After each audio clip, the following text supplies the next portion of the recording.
मेरी बहन को ड्रग दिए जाने के दिन रीबॉर्न हुआ। इस बार मैंने उसका एंटीडोट बनने से इनकार किया। इसकी बजाय मैंने उसके चाइल्डहुड स्वीट हार्ट को कॉल किया। अपनी पिछली लाइफ में मैं अपनी उस बहन से प्यार करता था जिससे मेरा कोई ब्लड रिलेशन नहीं था। जब मुझे पता चला कि उसे ड्रग दिया गया है तो मैंने उसकी ये गुजारिश नज़रअंदाज कर दी कि उसके चाइल्डहुड स्वीट हार्ट को कॉल करूं और खुद ही उसका एंटीडोट बन गया। उसके चाइल्डहुड स्वीट हार्ट ने सब कुछ अपनी आंखों से देखा। वो टूट गया और धोखा खाकर एक प्लेन क्रैश में मारा गया। उसकी बॉडी कभी नहीं मिली। इसके बाद मेरी बहन ने प्लेन क्रैश की न्यूज़ देखी और कुछ नहीं बोली। उसने सबकी ख्वाहिश के मुताबिक मुझसे शादी कर ली, लेकिन फिर मुझे एक कमरे में बंद करके दिन रात तकलीफ देती रही। 3 दिन और 3 रातों के टॉर्चर के बाद उसने मुझे मरने के लिए एक स्लम में फेंक दिया। अब उसी दिन रीबॉर्न हुआ जब मेरी बहन को ड्रग दिया गया था। दरवाजे पर जोर की दस्तक मुझे वापस रियलिटी में खींच लाती है। ये ज़ैंग यीडा है। बिना एक पल सोचे मैं दरवाज़ा खोलता हूं और देखता हूं कि मेरी बहन लियू रुयान बेड पर पड़ी है। उसका चेहरा लाल है। ज़ैंग यीडा का चेहरा तुरंत लाल हो जाता है और वो हकलाते हुए बोलता है, पिंगान, क्या तुम सच बोल रहे हो? क्या तुम्हारी बहन को सच में ड्रग दिया गया है? मैं जल्दी से हाँ में सिर हिलाता हूं। हाँ ईदा भाई, मुझे पता है कि तुम हमेशा से मेरी बहन को पसंद करते थे। सच तो ये है कि वो भी तुम्हें पसंद करती है। मैंने उसके स्टडी रूम में तुम्हारी एक तस्वीर और न भेजे गए लव लेटर्स देखे हैं। ये तुम दोनों के एक साथ होने का परफेक्ट मौका है। मुझे खुशी होगी अगर तुम मेरे जीजा बन जाओ। ज़ैंग यीडा कुछ जवाब दे पाता इससे पहले ही मैं उसे तेजी से कमरे में धकेल देता हूं और दरवाज़ा बंद कर देता हूं। थोड़ी देर बाद मुझे ज़ैंग यीडा की सांसों की आवाज़ें सुनाई देती हैं, जो धीरे धीरे एक औरत की दबी हुई कराहों में बदल जाती हैं। अपनी पिछली लाइफ में मैंने ये आवाज़ें अनगिनत बार सुनी थीं, लेकिन उस औरत की आंखें हमेशा नफरत से भरी रहती थीं, कभी इतने गहरे प्यार से नहीं। मैं एक गहरी सांस लेता हूं, तभी एहसास होता है कि मेरा चेहरा पहले से आंसुओं से भीगा हुआ है। मुझे पता है कि मैं दुखी नहीं बल्कि खुश हूं। लियू रुयान, पिछली लाइफ में मैं बहुत गलत था। इस लाइफ में मैं तुम्हें पूरी तरह यीडा को लौटा दूंगा। जैसे ही मैं वहां से जाने लगता हूं, पीछे से मेरी मां की आवाज आती है, पिंगान, तुम यहां क्या कर रहे हो? मैंने उसे ड्रग दिया था। तुम्हें अभी रोयान के साथ होना चाहिए था। अपनी बात आधी कहते कहते वो कमरे के अंदर से आती आवाजें सुनती है और अविश्वास से मुझे देखती है। तुमने ज़ैंग यीडा को रुयान के कमरे में बुलाया? उन्हें डिस्टर्ब करने के डर से मैं जल्दी से मां का हाथ पकड़ता हूं और उन्हें नीचे ले आता हूं। मां, हम दोनों जानते थे कि यीडा भाई ही वो इंसान है जिसे बहन सच में प्यार करती है। कृपया सिर्फ मेरी खातिर उन्हें अलग करने की कोशिश मत करो। मेरी मां नाखुश दिखती हैं। तुम ना समझ बच्चे, शुरू से ही रोयान को तुम्हारी होने वाली बीवी बनाकर पाला गया था। वो किसी और मर्द के साथ कैसे हो सकती है? और इसके अलावा अगर उसने ज़ैंग यीडा से शादी कर ली तो हमारे फैमिली बिजनेस का क्या होगा? तुम और मैं दोनों बिजनेस में अच्छे नहीं हैं। वही एकमात्र सहारा है हमारा, नहीं तो लियू फैमिली देर सवेर बर्बाद हो जाएगी। और क्या तुम्हें रोयान पसंद नहीं थी? मैं तुम्हारी माँ हूं, भला ये मुझसे कैसे छुपता? पिछली लाइफ की बेइज्जती और तकलीफ के लम्हे याद आते ही मेरा सिर सन्न हो जाता है और मैं तुरंत सिर हिला देता हूं। नहीं, मुझे वो पसंद नहीं है। मैंने बहुत पहले ही उसे पसंद करना छोड़ दिया था। वो सिर्फ मेरी बहन है और हमेशा बहन ही रहेगी। माँ, मैं तुमसे विनती करता हूँ, कृपया ऐसा कभी दोबारा मत करना। मेरी माँ एक उसास भरती हैं, बेबस दिखती हैं। कहना तो आसान है, तो फिर हमारे फैमिली बिजनेस का क्या? मैं जल्दी से जवाब देता हूँ। पहले मेरी गलती थी कि हर चीज़ के लिए बहन पर निर्भर रहता था। अब से मैं खुद ये जिम्मेदारी उठाऊंगा। अगर बिजनेस करना नहीं आता तो सीख लूंगा। बस थोड़ा वक्त दो, ठीक है? मेरी माँ रुक जाती हैं। कुछ कहने ही वाली थीं, लेकिन मैं उन्हें सीधे घर से बाहर खींच लेता हूँ, क्योंकि डर है कि वो ज़ैंग यीडा और लियू रुयान के बीच की इंटीमेसी में खलल न डालें। शाम को जब मैं वापस आता हूं तो ज़ैंग यीडा जा चुका होता है और लियू रुयान ड्रग के असर से उबरकर पूरी तरह होश में आ चुकी होती है। जैसे ही मैं अंदर कदम रखता हूं, देखता हूं कि वो अपने फ़ोन की स्क्रीन पर वक्त देख रही है, खोई खोई सी। मुझे देखते ही उसका एक्सप्रेशन अचानक बदल जाता है। अगले ही पल वो आगे बढ़कर मुझे पकड़ लेती है। उसकी आंखें इतनी लाल हैं जैसे अभी खून बह पड़ेगा। उसकी भारी नफरत में एक नई हारी हुई उदासी भी घुली है। तुम मरे नहीं, मुझे पता था तुम नहीं मरे। तुमने अभी काफी तकलीफ नहीं उठाई। उस लम में भला तुम कैसे मर सकते थे लॉरो पिंगान? मैं तुम्हें मरने नहीं दूंगी। ये कहते ही हम दोनों ठिठक जाते हैं। मेरा चेहरा पीला पड़ जाता है। मुझे एहसास होता है कि लॉर वेन भी रीबॉर्न हुई है। मेरी माँ लॉर वेन का ये अचानक आउटबर्स्ट समझ नहीं पाती और हम दोनों को अलग करने के लिए आगे बढ़ती हैं। मैं कांपते हुए उनके पीछे छिप जाता हूँ, घबराहट का नाटक करते हुए। बहन, क्या हुआ? तुम क्या कह रही हो? लॉ रुएन मुझे देर तक देखती रहती है। मेरी कलाई दबाकर ये तसल्ली करती है कि मैं जिंदा हूं, तब जाकर शांत होती है। वो एक लंबी सांस लेती है और माँ को समझाती है। मैंने एक बुरा सपना देखा था कि पिंगान को कुछ हो गया है। अभी उसे देखकर भी थोड़ा डर लग रहा है। मेरी माँ हंसती हैं। तुम हमेशा से पिंगान का इतना ख्याल रखती हो। बस एक सपना था, खुद को डराओ मत। मेरी आंखों में आंसू भर आते हैं। हाँ, लुओ रुएन ने मेरा बहुत ख्याल रखा था। मेरी वजह से एक बेहतर यूनिवर्सिटी छोड़ने को तैयार थी और मुझे पढ़ाने के लिए रात रात भर जागती थी। जब भी मैं गलती करता, सबसे पहले वही मेरी ढाल बनती थी। लेकिन जियांग येडे की मौत के बाद उसी ने खुद अपने हाथों से मुझे जहन्नुम में धकेल दिया था। आधी रात को मुझे अचानक सांस लेने में तकलीफ होती है। आंखें खोलता हूं तो कोई मेरे ऊपर लेटा हुआ है। उस औरत की जानी पहचानी खुशबू से दिल की धड़कन तेज हो जाती है। वो मुझे थामे हुए धीरे से मेरे होठों को चूमती है। मैं अकड़ जाता हूं और पूरी ताकत से उसे दूर धकेल देता हूं। लुओ रुएन, तुम क्या कर रही हो? दूर धकेले जाने पर लुओ रुएन को गुस्सा नहीं आता। इसकी बजाय वो एक गहरी अंधेरी नजर से मुझे देखती है। देर तक चुप रहने के बाद ठंडे लहजे में बोलती है, तुम भी रीबॉर्न हुए हो, है ना? पुराना वाला तुम मुझे दूर नहीं धकेलता। मैं अंधेरे में उसकी साफ ठंडी आंखें देखता हूं। उनमें छिपी सेहरन देने वाली ठंडक से मेरा रोंगटे खड़े हो जाते हैं। काफी देर बाद मैं खुद को संभालता हूं और कहता हूं, हाँ, मैं रीबॉर्न हुआ हूं। क्या तुम्हें नहीं लगता कि ये भगवान की तरफ से एक मौका है? सब कुछ फिर से शुरू हो सकता है। तुम्हारे और जियांग येदा के बीच अब कोई रुकावट नहीं होगी। बहन, मैं वादा करता हूं, इस बार मैं बीच में नहीं आऊंगा। लुओ रुएन ठंडी नजरों से मुझे देखती है। उसके पतले होठों पर एक मजाक उड़ाने वाली मुस्कान आती है। तुम ये दिखावा कर रहे हो कि मेरी और यदा की मदद करने का, ताकि मैं तुमसे नफरत न करूं। लेकिन असल में तुम चुपके से हमें अलग करने का कोई रास्ता ढूंढ रहे हो, है ना? मैं पहले से कहीं ज्यादा मजबूती से सिर हिलाता हूं। नहीं, मुझे एहसास हो गया है कि मुझे तुमसे जो लगाव था वो सच्चा प्यार नहीं था।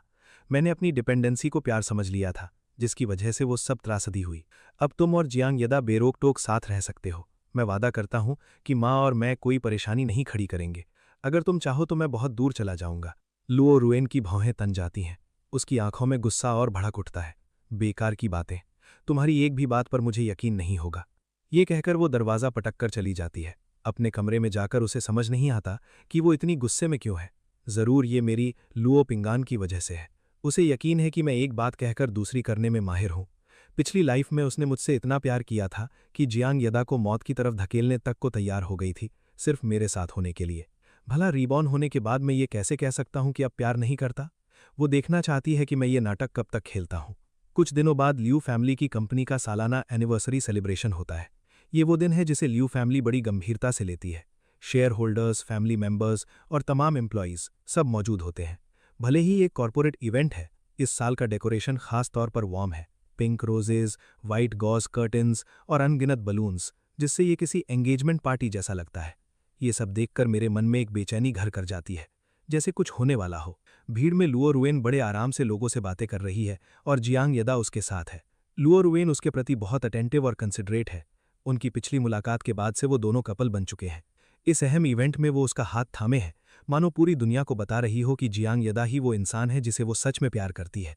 वो उसके लिए फल लाती है, उसे डांस के लिए इनवाइट करती है और इस डर से कि उसे ठंड न लगे, अपनी जैकेट उसके कंधों पर डाल देती है। उन्हें डिस्टर्ब न करना चाहते हुए मैं थोड़ी देर के लिए बाहर जाने का फैसला करता हूं। तभी होस्ट का अनाउंस सुनाई देता है कि कंपनी की वाइस चेयरमैन मेरी माँ कुछ कहेंगी।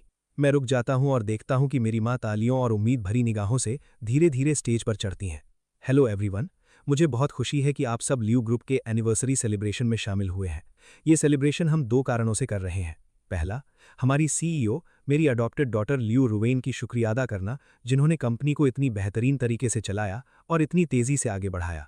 दूसरा, लियू फैमिली को एक बड़ा ऐलान करना है। ये कहते हुए उनकी मुस्कान और चौड़ी हो जाती है और वो एक बार मुझे और लियू रुएन को देखती हैं। जैसा कि आप सब जानते हैं, लियू रुएन वो सक्सेसर हैं जिन्हें मेरे स्वर्गीय पति ने चुना था और डॉटर इन लॉ जिन्हें उन्होंने खुद अप्रूव किया था। ये सुनते ही मुझे ऐसा लगता है जैसे बिजली गिर पड़ी हो। मुझे नहीं पता था कि मेरी माँ ने मेरी बात को जरा भी गंभीरता से नहीं लिया। वो अभी भी हमें एक साथ लाने पर अड़ी थीं, इसीलिए उन्होंने जानबूझकर ये सेटिंग चुनी थी। कंपनी और यहाँ मौजूद सभी लोगों का इस्तेमाल करके लियू रुएन को एंगेजमेंट के लिए मजबूर करना चाहती थीं। मैं अभी कुछ सोच भी नहीं पाया था कि लियू रुएन मेरे बगल में आ खड़ी होती है। उसका एक्सप्रेशन कड़ा और व्यंग्यात्मक है। तो यही था तुम्हारा मतलब मेरी और जियांग येदा की जिंदगी में दखल ना देने का? सच में तुम्हारी जुबान बड़ी मीठी है। मेरा दिमाग खाली हो जाता है। पिछली लाइफ की वो तकलीफ और लियू रुएन की अंधेरी आंखें मेरे सामने घूम जाती हैं। मुझे पता है कि अगर मेरी माँ अगले शब्द बोल दें तो सब कुछ खत्म हो जाएगा। जैसे ही मेरी माँ हमारी एंगेजमेंट का ऐलान करने वाली होती हैं, मैं बिना एक पल सोचे आगे दौड़ता हूँ। माइक्रोफोन थामता हूँ और एक गहरी सांस लेता हूँ। माफ़ करना कि बीच में आ गया। मुझे पता है मेरी माँ क्या अनाउंस करने वाली थी, लेकिन चूंकि ये अहम बात मुझसे जुड़ी है, इसलिए मुझे लगा कि इसे खुद मुझे ही कहना चाहिए। सभी मुस्कुराते हुए उम्मीद से मेरी तरफ देखते हैं।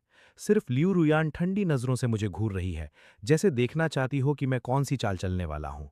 नीचे फ्लोर पर जैंगिदा का एक्सप्रेशन बदल चुका है।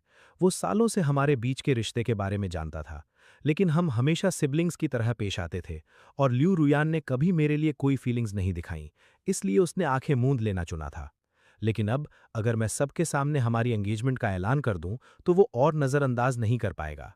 वो लियू रुयान को देखता है, उसकी आंखें नम हैं, जैसे जिस जवाब का उसे डर है, वो सुनते ही वो बिना रुके चला जाएगा। स्टेज की लाइट्स बहुत तेज हैं। मैं पलकें झपकाता हूँ, भीड़ पर नजर डालता हूँ, फिर हर शब्द को गंभीरता से अनाउंस करता हूँ।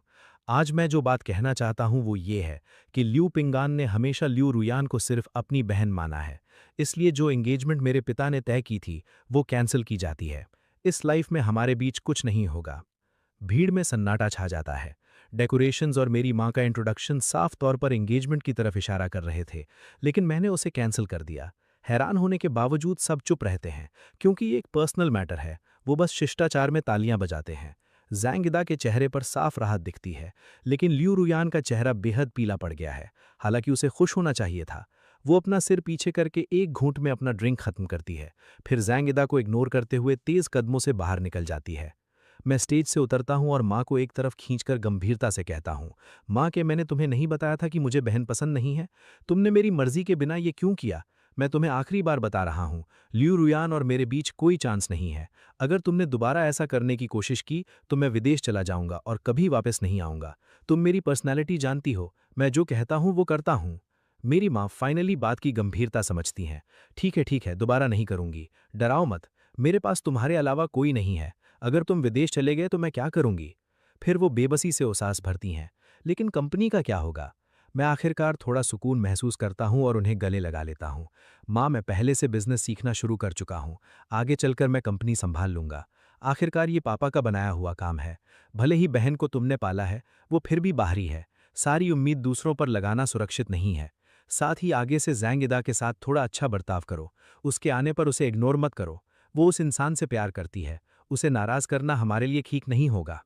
मेरी माँ रुककर मुझे ऐसे देखती हैं जैसे मैं कोई अलग ही इंसान हो गया हूँ। वो धीरे से बुदबुदाती हैं, पिंगान, मुझे लगता है तुम बदल गए हो, ज़्यादा मैच्योर हो गए हो। पहले वाले तुम बहुत नाइव थे, इन बातों के बारे में कभी नहीं सोचते थे। मैं एक कड़वी हंसी हंसता हूँ। उस इंसानियत से परे तकलीफ से गुजरने के बाद भी अगर मैं उतना ही नाइव गया तो हम दोनों मर चुके होते। सेलिब्रेशन के बाद मेरी माँ और मैं एंट्रेंस पर ड्राइवर का इंतजार कर रहे होते हैं। हम देखते हैं कि लियू रुयान और जैंगिदा बाहर निकल रहे हैं। जैंगिदा हमसे मिलता है। आंटी, लियू पिंगान, रुयान की गाड़ी में हमारे साथ क्यों नहीं चलते? मैं जल्दी से हाथ हिलाता हूँ। नहीं, हमारा ड्राइवर आता ही होगा। बहन, अपने जीजा को पहले घर छोड़ दो। वो बहुत दूर रहते हैं और अकेले जाना सेफ नहीं है। जीजा सुनते ही जैंगिदा का चेहरा लाल हो जाता है। लियू रुयान ऊपर देखकर नाखुश होती है। उसका चेहरा बर्फ जैसा ठंडा है। इदा को तुमने क्या कहा? मैं मुस्कुराते हुए सीधे जवाब देता हूँ, जीजा, तुम दोनों एक दूसरे से इतना प्यार करते हो, देर सवेर शादी होगी ही, तो अभी ये कह दें या बाद में क्या फर्क पड़ता है? इस संबोधन से जैंगिदा साफ खुश दिखता है, अपनी मुस्कान छुपा नहीं पाता। वो कहता है कि अगली बार मिलने पर मुझे तोहफा देगा। लियू रुयान बस मुंह बनाती है और कुछ नहीं बोलती। जैंगिदा के साथ गाड़ी में बैठते ही लियू रुयान चुप हो जाती है और कहीं खो जाती है। उसका मूड भांपते हुए जैंगिदा पूछता है, रुयान क्या हुआ? मुझे पहले से लग रहा था कि तुम खुश नहीं हो। लियू रुयान अपनी कनपटियां दबाती है और धीरे से बोलती है, कुछ नहीं, बस थोड़ी थकान है। जैंगिदा सोचते हुए सिर हिलाता है। थोड़ी देर बाद फिर बोलता है, रुयान, मुझे लगता है तुम बदल गई हो। पहले पिंगान से तुम्हें बहुत लगाव था और उसके साथ बड़ी अफेक्शनेट थी। यहाँ तक कि जब हम डेटिंग करने लगे तब भी तुम जानती थी कि पिंगान और उसकी माँ तुम दोनों को एक साथ लाना चाहते हैं, लेकिन तुमने उसका दोष कभी पिंगान को नहीं दिया। लेकिन अब तुम उसे नापसंद करती हो, लगती हो। न कभी मुस्कुराती हो उस पर, न ढंग से बात करती हो। फिर भी मैं देख सकता हूं कि तुम अभी भी उसकी परवाह करती हो। मुझे बताओगी क्या हुआ है? लियू रुयान एक पल चुप रहती है, फिर जैंगिदा को तसल्ली देती है। यदा, ज्यादा मत सोचो, बस मैं नहीं चाहती कि हमारे रिश्ते में कोई और पेचीदगी आए। ये देखकर कि वो इस बारे में बात नहीं करना चाहती, जैंगिदा मान लेता है कि वो बेवजह सोच रहा था और दोबारा नहीं पूछता। एंगेजमेंट कैंसिल होने के बाद मेरी माँ ये देखकर कि लियू रायान की राह बंद हो गई, जल्दी से मेरे लिए और ब्लाइंड डेट्स अरेंज करने लगती हैं। मुझे तब पता चलता है जब मैं वहाँ पहुँचता हूँ और देखता हूँ कि वो इंसान मेरी पहचान का है। शैन यूचू, वो लड़की जिसने मेरे पीछे 3 साल लगाए थे। उस वक्त मैं लियू रायान के प्यार में अंधा था और मान चुका था कि आखिरकार हम शादी करेंगे, इसलिए मैंने उसे बिना किसी हिचकिचाहट के रिजेक्ट कर दिया था। मैंने सुना था कि पिछली लाइफ में लियू रायान और मेरी शादी के बाद शैन यूचू अपने करियर में डूब गई, अमेरिका चली गई और कभी वापस नहीं आई। मुझे उम्मीद नहीं थी कि वो आज मेरी ब्लाइंड डेट होगी। इस अजीब सिचुएशन में फिर से मिलकर मुझे थोड़ी शर्मिंदगी होती है, लेकिन शैन यूचू बड़े कंपोजर के साथ पेश आती है। वो मुझे बताती है, आंटी लियू से सुना कि तुम्हें लियू रायन पसंद नहीं है और तुमने उससे एंगेजमेंट कैंसिल कर दी, इसलिए मैंने एक बहाना ढूंढकर आंटी लियू से ये मुलाकात करवाई। मैं तुमसे एक और चांस मांगना चाहती थी। अगर इससे तुम्हें अनकंफर्टेबल लग रहा है तो मैं आंटी लियू को बता सकती हूँ कि ये सब मेरी गलती थी। उसका ये ऑनेस्ट और सीधा अंदाज देखकर अगर मैं अब नखरे दिखाऊं तो ये छोटेपन की निशानी होगी। असल में मेरी ही गलती थी कि मैंने चीज़ों को इतना कॉम्प्लिकेटेड बना दिया था। शादी ना भी होती तो हम दोस्त तो रह सकते थे। मैं बहुत कुछ झेल चुका था और अभी किसी नए रिश्ते के लिए तैयार नहीं था। इसलिए मैंने उसे ऑनेस्टली बताया कि मुझे थोड़ा और वक्त चाहिए। शेन यूचू ने मुस्कुराते हुए कहा कि वो मेरे फैसले का सम्मान करेगी। इसके बाद हमारा रिश्ता काफ़ी इजी गोइंग हो गया। शेन यूचू बेहद काइंड और थॉटफुल इंसान है। वो मुझे अम्यूज़मेंट पार्क ले गई ताकि मेरा मन हल्का हो, और फिर एक बेहतरीन थाई रेस्टोरेंट में। वो इतनी कंसिडरेट और अटेंटिव थी, उसे पता था कि मैं क्या खाना पसंद करता हूँ और किससे बचना है। हर छोटी छोटी बात से मेरी उसके बारे में राय थोड़ी थोड़ी बदलती रही। डेट के आखिर में शेन यूचू मुझे घर छोड़ने आई। जैसे ही हम पहुंचे, हम लियू रायान और जियांग ईदा से टकरा गए, जो उसी वक्त वापस आ रहे थे। हम चारों आमने सामने थे। लियू रायान ने शेन यूचू को एक अजीब सी दुश्मनी भरी नज़र से देखा। ये तुम्हारी पहली डेट है और इतनी देर से वापस आई? क्या ये थोड़ा बेशर्मी नहीं है, मिस शेन? वो बेवजह गलती निकालने की कोशिश कर रही थी। मैं शेन यूचू का बचाव किए बिना नहीं रह सका। ये मेरी गलती है। मैं इतने मजे में था कि वक्त का होश ही नहीं रहा। यूचू रास में कोई हाथ नहीं है। लियू रायान का एक्सप्रेशन और भी गहरा हो गया। वो दांत भींचते हुए एक एक शब्द थूकती है, उसकी आवाज में एक दबा हुआ गुस्सा था। माहौल तनावपूर्ण होता देखकर जियांग ईदा जल्दी से बात संभालने की कोशिश करता है और लियू रायान को अंदर ले जाता है। दरवाजा बंद होते ही जियांग ईदा पूछे बिना नहीं रह पाता। रूयान, लगता है तुम्हें पिंगान की नई गर्लफ्रेंड से सच में कोई दिक्कत है। क्या उसने तुम्हें कुछ कहा? रूयान एक पल रुकती है, फिर बेपरवाही से माथे पर हाथ फेरती है। नहीं, बस मुझे चिंता होती है कि पिंगान कहीं गलत इंसान के साथ ना पड़ जाए। उस रात लियू रायान फिर मेरे कमरे में आई। उसने दरवाजे का हैंडल पकड़ा और पाया कि वो बंद है। उसका चेहरा कड़ा हो गया और उसके होठों से एक ठंडी हंसी निकली। कुछ देर बाद वो वापस अपने कमरे में गई और खिड़की के रास्ते अंदर आ गई। वो चुपचाप मेरे बेड के पास आई और मुझ पर झुक गई। अंधेरे में सिर्फ हमारी भारी सांसों की आवाज थी। वो दांत भींचते हुए मेरे कान में फुसफुसाई, कैसा रहा? आज उसके साथ मजा आया? मैंने उसे दूर धकेला और उठकर बैठ गया। मैं हमारे रिश्ते को एक बहन और भाई की दूरी पर रखना चाहता था, ना बहुत करीब ना बहुत दूर। मैंने एक बनावटी मुस्कान के साथ कहा, हाँ, मजा आया। यूचू और मैं अम्यूजमेंट पार्क गए, रोलर कोस्टर चलाई और फिर थाई फूड खाई। लियू रायान ने मुझे बीच में रोका। वो मुझे देखती रही, उसकी सांसें बेवजह तेज हो रही थी। बढ़िया, तुम और चालाक होते जा रहे हो। तुम्हें पता है ना कि किसी दूसरी औरत को शील्ड बनाकर मेरे साथ हार्ड टू गेट खेलना होता है। नहीं, मैंने कहा, मैंने माँ को मना लिया है कि वो हमारे रिश्ते में दखल अंदाजी ना करें। अब से जब तक तुम मुझे अकेला छोड़ दोगी, हम सच में बिना किसी बंधन के सिबलिंग्स बन सकते हैं। सिबलिंग्स? ल्यू रायन ने ठंडी हंसी के साथ मुझे दूर धकेला। जिस इंसान से प्यार करती हूँ, उसके साथ सिर्फ सिबलिंग्स बनकर मैं कैसे खुश रह सकती हूँ? लियाओ पिंगान, ये मत सोचना कि तुम मुझे धोखा दे सकते हो। ये कहकर उसने दरवाजा पटका और चली गई। अगले दिन मैं तैयार होकर बाहर जाने की तैयारी में था। शैन यूचू के साथ डेट थी, इसलिए जल्दी निकलने का प्लान था। जैसे ही नीचे उतरा, जांग ईदा और लियू रायान को देखा। जानबूझकर हो या इत्तेफाक से, लियू रायान ने कहा कि जांग ईदा को कपड़े खरीदने हैं और एक मेल कंपेनियन चाहिए, इशारा करते हुए कि वो चाहती है कि मैं उनके साथ जाऊं। जांग ईदा ने भी कहा कि उसने मुझे तोहफा देने का वादा किया था, जो अभी तक पूरा नहीं हुआ, इसलिए उसने जोर दिया कि मैं चलूं। मैं मना नहीं कर सका और उनके साथ हो लिया। पूरे रास्ते लियू रायान जांग ईदा का खास ख्याल रखती रहीं, जैसे मानो उन्हें याद ही नहीं था कि मैं भी वहां हूं। उनकी पीठ देखते हुए मुझे उनकी मंशा समझ नहीं आई। मैंने इस नई लाइफ में पक्का इरादा कर लिया था। मैं दोबारा उसके साथ उलझने नहीं वाला। उसे मुझसे इतना सतर्क रहने की जरूरत नहीं थी। जैसे ही हम एक दुकान के सामने से गुजर रहे थे, ऊपर से एक बिलबोर्ड अचानक गिरा। एक जोरदार धमाके के साथ लियू रयान ने मुझे इंस्टिंक्टिवली एक तरफ धकेलकर बचा लिया। जांग ईदा जमीन पर गिर गया और अविश्वास से उसे देखता रहा। मेरा दिमाग ब्लैंक हो गया। मुझे समझ नहीं आया कि लियू रयान ने जांग ईदा को छोड़कर मुझे क्यों बचाया। जांग ईदा की आंखें भर आई देखकर मैंने जल्दी से लियू रयान को दूर धकेलते हुए उसे उठाते हुए समझाया, यीदा भाई, ज्यादा मत सोचो। बहन मुझे ही बाहर लाई थी, इसलिए शायद डर गई कि मुझे कुछ हो जाए और माँ उसे डांटेंगी, इसीलिए उसने पहले मुझे बचाया। तभी शेन यूचू का कॉल आया। मैंने तुरंत फोन उठाया और मौके का फायदा उठाकर वहां से निकल लिया। हाथ हिलाते हुए कहा, मुझे एक दोस्त के साथ डेट पर जाना है तो चलता हूं, तुम दोनों एंजॉय करो। 1 घंटे बाद मैं आखिरकार शेन यूचू से मिला। उस घटना से मैं अभी भी हिला हुआ था। मेरी बेचैनी भापते हुए शेन यूचू ने अपनी जेब से एक रैबिट प्लशी निकाला और मेरा मन हल्का करने की कोशिश की। वो काफी देर तक मुझे तसल्ली देती रही जब तक मैं बेहतर नहीं हो गया। शेन यूचू ने सोचते हुए मेरा चेहरा देखा। पिंगान, मुझे याद है तुम पहले कितने फुल ऑफ लाइफ रहते थे। अब तुम पूरी तरह बदल गए हो। मैंने उन सब चीज़ों के बारे में सोचा जिनसे मैं गुजरा था। अब सिर्फ जिंदा रहना ही एक लग्जरी लगता था। मैं अब भी उतना नाइव कैसे रह सकता था जितना पहले था। मैं बार बार सोचता रहा कि मैं ल्यू रॉयन को कैसे यकीन दिलाऊं कि मैं सच में उसे भूल चुका हूं और उसकी जैंग ईदा के साथ रिलेशनशिप खराब नहीं करूंगा। मुझे ख्यालों में खोया देख शेन यूचू ने मेरी आंखों के सामने हाथ हिलाया। क्या सोच रहे हो? क्या मैं कोई मदद कर सकती हूँ?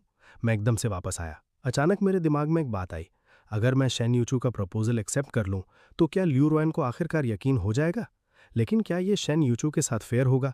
शेन यूचू एक अच्छी इंसान है, लेकिन मैं उससे पूरी तरह प्यार नहीं करता था। मैं उससे कुछ छुपाना नहीं चाहता था, इसलिए मैंने सच बोल दिया। यूचू, मैं थोड़ी मुश्किल में हूं। मुझे ज़रूरत है कि तुम मेरी वाइफ बनकर मेरे पास रहो। क्या तुम्हें बुरा लगेगा अगर मैं इस रिलेशनशिप में 100% नहीं दे पाऊंगा? मुझे ज़्यादा उम्मीद नहीं थी। शादी कोई गेम नहीं है, और तब तो और भी नहीं जब वो एक इंसान के दूसरे को यूज़ करने से शुरू हो। मुझे खुद अपना आइडिया थोड़ा पागलपन भरा लगा और मैं उसके मना करने के लिए तैयार था। शेन यूचू ने मुझे देखा। उसकी आंखों में खुशी की एक हल्की सी झलक थी। उसने मेरा हाथ थामा और सच्चाई और दृढ़ता से बोली, जब तक मैं तुम्हारी मदद कर सकती हूँ मुझे कोई आपत्ति नहीं। मैं एक पल के लिए चुप रहा, फिर मुस्कुराया और उसका हाथ वापस थाम लिया। तो आने वाले दिनों में साथ ट्राई करते हैं। मैं शेन यूचू से अक्सर मिलने लगा। हमारी रिलेशनशिप तेजी से आगे बढ़ी। मैंने उसे डिनर के लिए घर भी बुलाया। ये पहली बार था जब मैं किसी को घर लाया था। मेरी माँ नेचुरली बहुत उत्साहित थी। डिनर के दौरान ल्यू रॉयन बाहर आ गई। उसने हम तीनों को खुशी खुशी साथ खाते देखा और उसका चेहरा तुरंत ठंडा पड़ गया। हालांकि वो पहले ही खाना खा चुकी थी। उसने बोल्स और चॉपस्टिक्स मंगाई और टेबल पर बैठ गई। टेबल पर शेन यूचू मेरा बहुत ख्याल रख रही थी। वो मेरे लिए डम्पलिंग्स बनाती, स्टेक काटती और ध्यान से मछली की हड्डियां भी निकालती। मेरी माँ ने उसकी तारीफ की।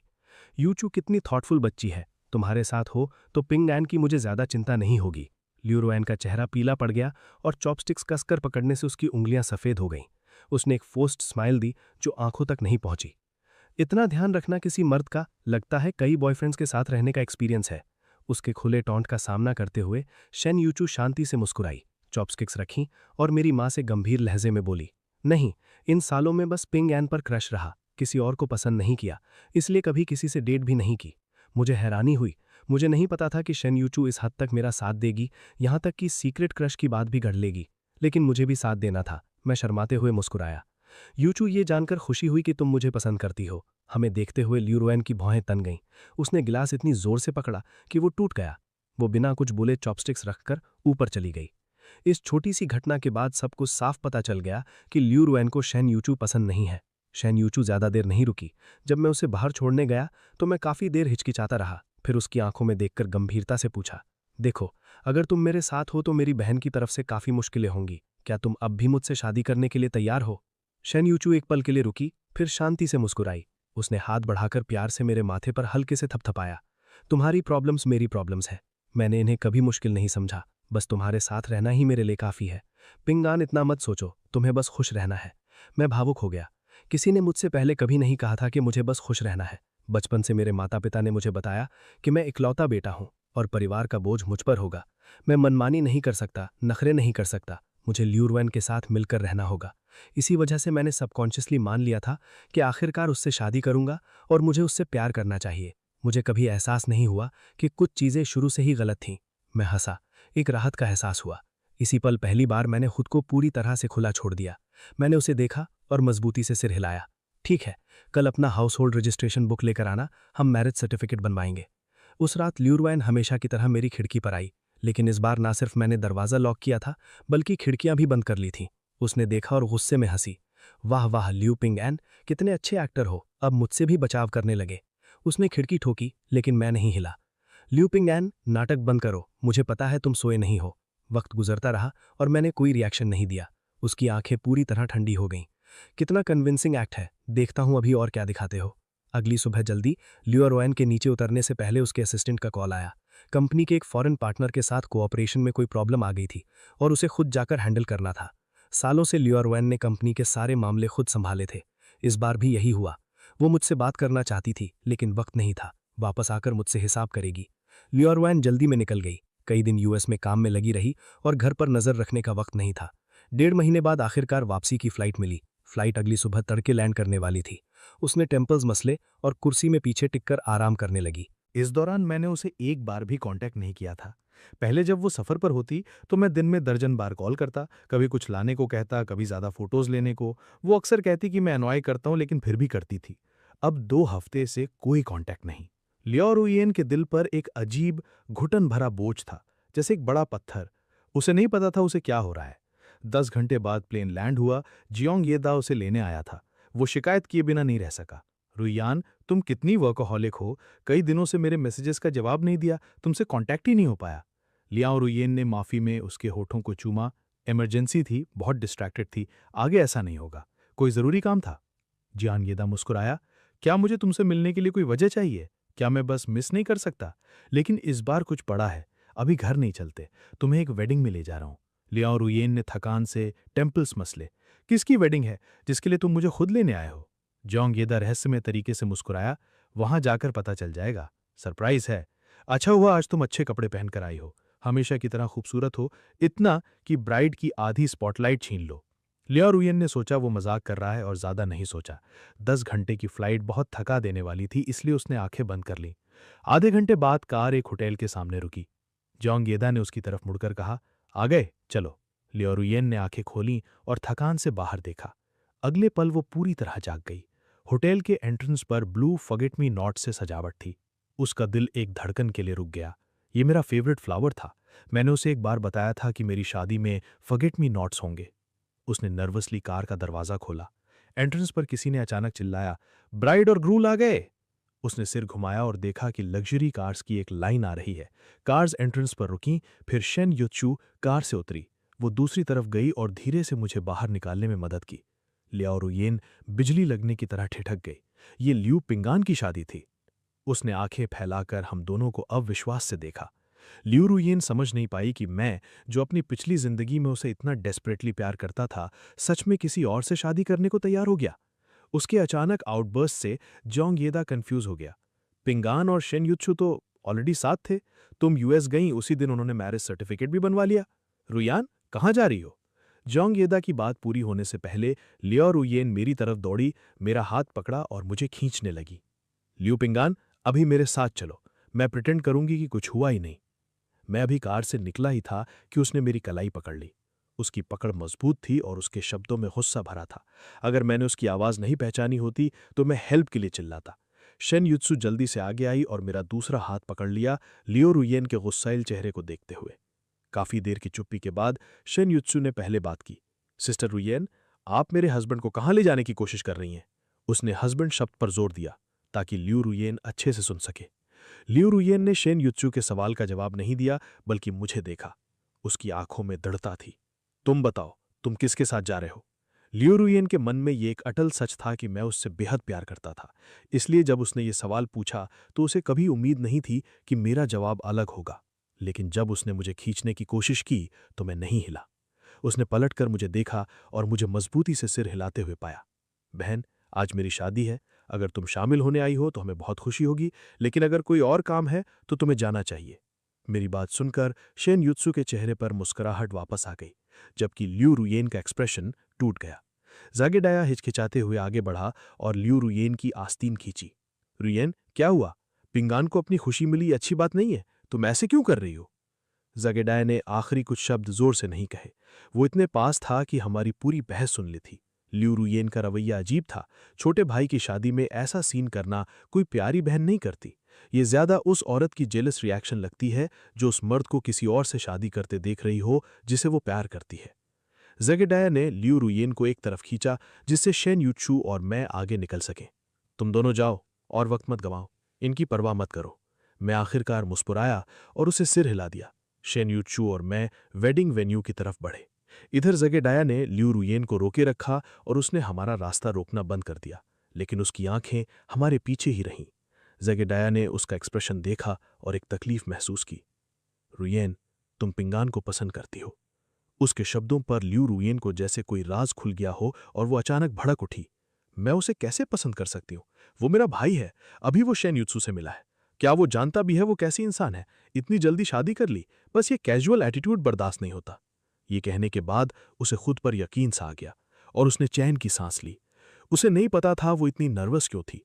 फिर जैसे कुछ याद आया हो, वो ज़ेगेडाया की तरफ मुड़ी और उसके कंधे पर हाथ रखा। यद्या, ज्यादा मत सोचो, जिससे मैं प्यार करती हूं वो बस तुम हो।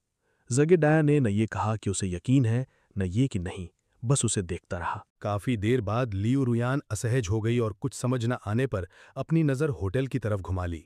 अंदर खुशी का माहौल पूरे जोश में था। वो होटल में घुसी और जांग ईदा घटलाते हुए उसके पीछे आया।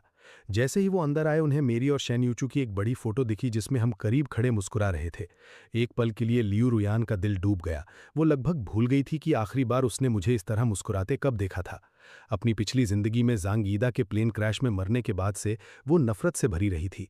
शादी के बाद भी उसने मेरे साथ कभी अच्छा नहीं किया, बस तकलीफ देना और बदला लेना।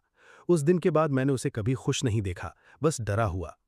वो जांग ईदा के साथ किसी रैंडम टेबल पर बैठ गई, एक ग्लास वाइन उठाई और पीने लगी। जांग ईदा बहुत घबराया हुआ था और उसे रोक नहीं पाया, बस देखता रहा। उनकी टेबल के लोग कन्फ्यूजन से देखने लगे। ये कौन है? दूल्हे की एक्स गर्लफ्रेंड पहले से पी रही है? पता नहीं, मैंने नहीं सुना था कि लियू फैमिली के छोटे मालिक की कोई एक्स थी। Ex girlfriend? ये तो लियू फैमिली की अडॉप्टेड बेटी है। सब कहते थे इसे लियू फैमिली की बहू बनाने के लिए पाला गया, लेकिन वो तैयार नहीं था तो अब किसी नई को ले आया। तैयार नहीं था? इस तरह गम में डूबकर पीने से नहीं लगता कि वो नहीं चाहती थी। कौन जाने। आसपास फुसफुसाहटें चलती रहीं, लेकिन लियू रुयान ने ध्यान नहीं दिया। उसे ये भी नहीं पता था कि जांग ईदा का चेहरा धीरे धीरे पीला पड़ता जा रहा था। अचानक स्टेज के एमसी ने चिल्लाया, अब ब्राइड और ग्रूम को किस करने के लिए कहते हैं। लियू रुयान ने नजर उठाई और देखा कि शेन यूचू मेरा वेल उठा रही है। मेरा चेहरा शर्म से लाल था। ये नज़ारा लियू रुयान के दिल में खंजर की तरह उतरा और उसका दिमाग ब्लैंक हो गया। बिना सोचे वो चिल्लाई, रुको। भीड़ हैरान हो गई और एमसी अजीब सी सिचुएशन में रुक गया। कोई प्रॉब्लम है मैम? स्टेज पर मैं भी फ्रीज हो गया। मैंने सिर घुमाया और हैरानी से देखा कि ये लियू रुयान है। वो पहले भी एक बार सीन कर चुकी है, अब क्या करने की कोशिश कर रही है? क्या वो मुझसे इतनी नफरत करती है? नई जिंदगी में भी अपने प्रिय जियांग यीदा के साथ होने के बाद भी अब भी मेरी जिंदगी बर्बाद करना चाहती है। मेरी भौएं तन गईं और मेरे चेहरे पर हल्की सी इम्पेशेंस दिखी। बहन, अब क्या कहना है? लियू रुयान बोलने ही वाली थी, लेकिन उससे पहले जियांग यीदा आगे आया, उसका हाथ पकड़ा और मुझे माफी भरी मुस्कान दी। रुयान ने बहुत पी ली है, थोड़ी डिसओरिएंटेड है, मैं इसे रेस्ट करवाता हूँ। वो बात पूरी करता इससे पहले लियू रुयान ने खुद को छुड़ाया और स्टेज पर दौड़ गई। उसने शेन यूचू से मुझे खींच लिया।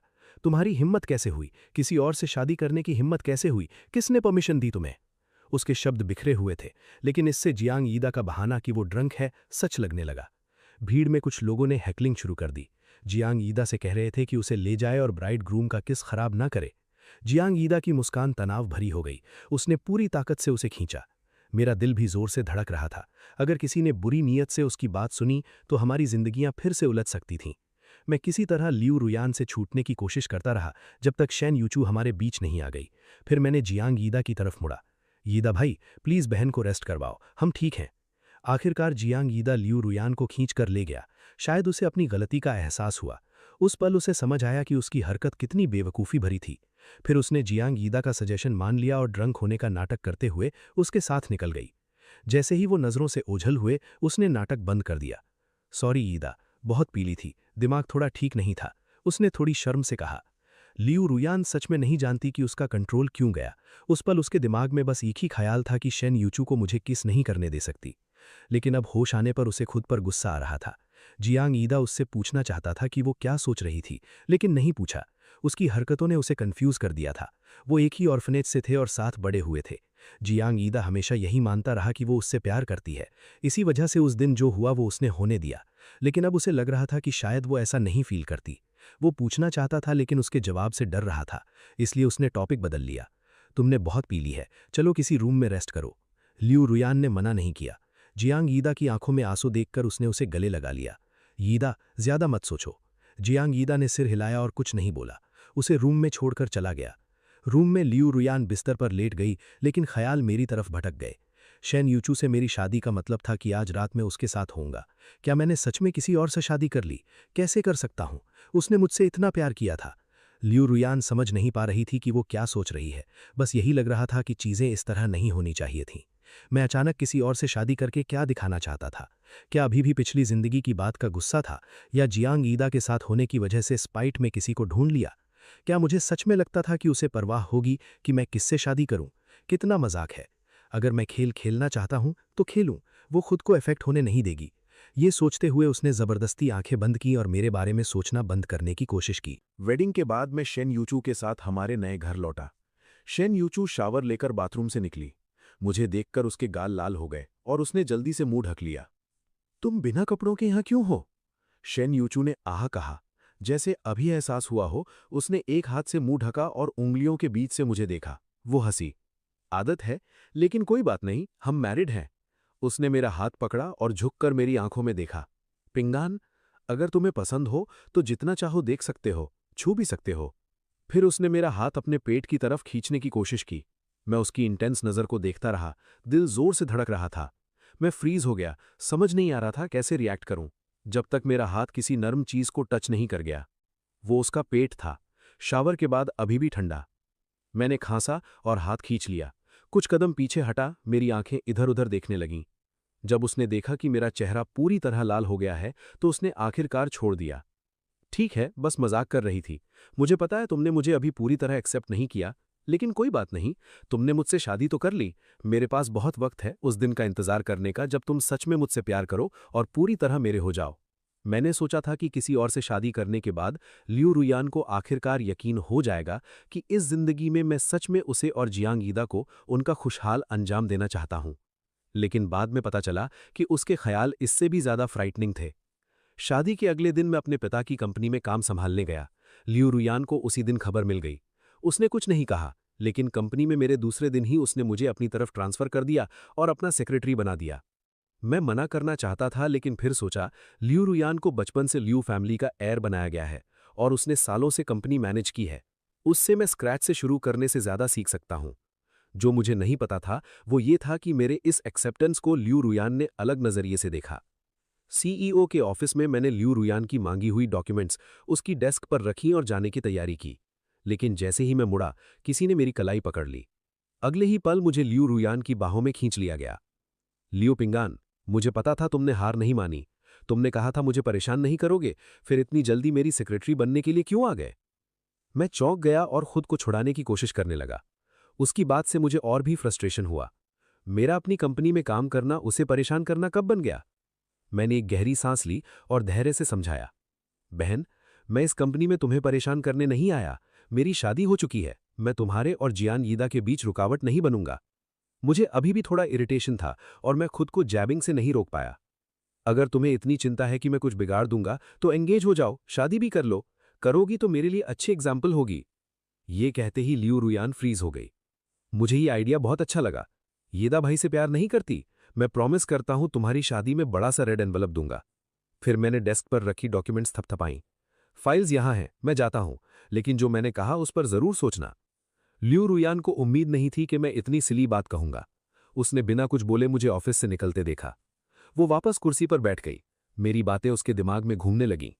जियांग यीदा से शादी करना, ये सुनकर उसे खुश होना चाहिए था। उसे जियांग यीदा से पूछना चाहिए था कि क्या वो उससे शादी करना चाहता है। यही तो वो हमेशा से चाहती थी, पिछली जिंदगी से जियांग यीदा से शादी करना और बाकी की जिंदगी उसके साथ बिताना। लेकिन वो इतने वक्त से वापस आई थी और जियांग यीदा के साथ फैसला लेने के लिए इतना वक्त था, तो मेरे कहने से पहले उसने इसके बारे में क्यों नहीं सोचा? क्या वो सच में भूल गई थी या शुरू से ही इस टॉपिक से बच रही थी?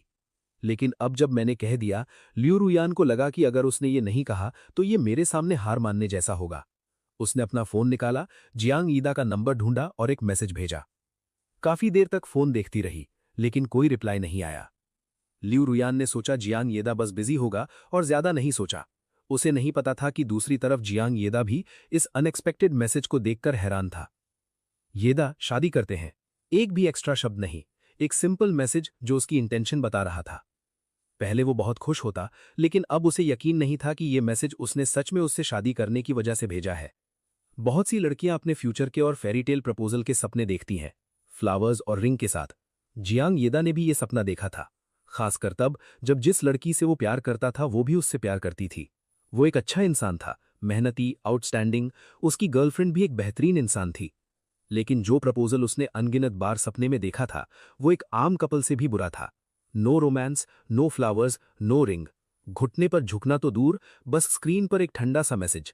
उसके इमोशंस नजर नहीं आ रहे थे, लेकिन उसे पता था कि उसकी फीलिंग्स सिर्फ उससे शादी करने से कहीं ज्यादा कॉम्प्लेक्स थीं। मेरी शादी में इमोशनल टर्बुलेंस शायद इससे कहीं ज्यादा थी। जैंग यीदा ने मुस्कुराने की कोशिश की, लेकिन आंसू उसके चेहरे से गिरकर फोन स्क्रीन पर पड़ने लगे। उसने उन्हें पूछा। काफी देर बाद, जैसे उसने अभी अभी मैसेज देखा हो, उसने रिप्लाई किया, माशा, बस इतना ही।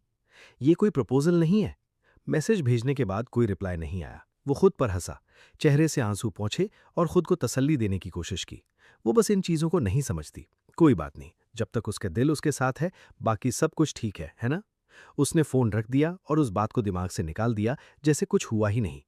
उस रात काम के बाद जैंग यीदा खुद को ल्यू ग्रुप बिल्डिंग जाने से नहीं रोक सका। उसने ल्यू रुयान को मैसेज किया, लेकिन उसने रिप्लाई नहीं किया। शायद उसने देखा नहीं होगा।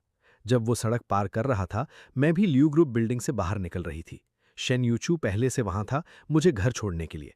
जैसे ही उसने मुझे देखा, उसने मेरे कंधों पर जैकेट डाली, मेरा हाथ थामा और मुझे कार की तरफ ले चला।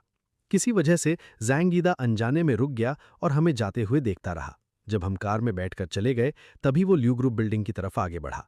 उसने एलिवेटर लिया और सीईओ के ऑफिस पहुंचा। उसने दरवाजा धकेला। उम्मीद थी कि ल्यू रुयान काम में व्यस्त होंगी, लेकिन वो अपनी डेस्क पर नहीं थी। वो खिड़की के पास खड़ी स्मोकिंग कर रही थीं। उसकी नजरें नीचे किसी चीज पर टिकी थीं।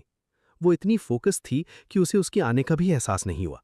वो उसके पास गया और उसकी नजरों का पीछा किया। वो उसी जगह देख रही थी जहां से शेन यूचू और मैं हाथ थामे चले गए थे। तुम अपने भाई की बहुत परवाह करती हो, उसने तम्हीक लेते हुए कहा। वो उसकी तरफ मुड़ा। लेकिन चिंता मत करो रुयान, शेन यूचू को आंटी ल्यू ने खुद पिंगान के लिए चुना है। वो दोनों अच्छे से मिलजुल रहे हैं। पिंगान के साथ इतना सख्त होने की जरूरत नहीं है। अचानक उसके बगल में कोई और आ गया। ल्यू रुयान चौंक गई। उसने मुड़कर देखा तो जैंग यीदा था। उसने मुस्कुराने की कोशिश की। तुम यहां क्या कर रहे हो? जैंग यीदा ने उसकी घबराहट को नजरअंदाज किया। उसने अपना फोन दिखाया। मैंने तुम्हें मैसेज किया था, लेकिन शायद तुमने देखा नहीं। ल्यू रुयान रुक गई। उसने फोन निकाला और देखा कि जैंग यीदा ने वाकई काफी पहले मैसेज किया था।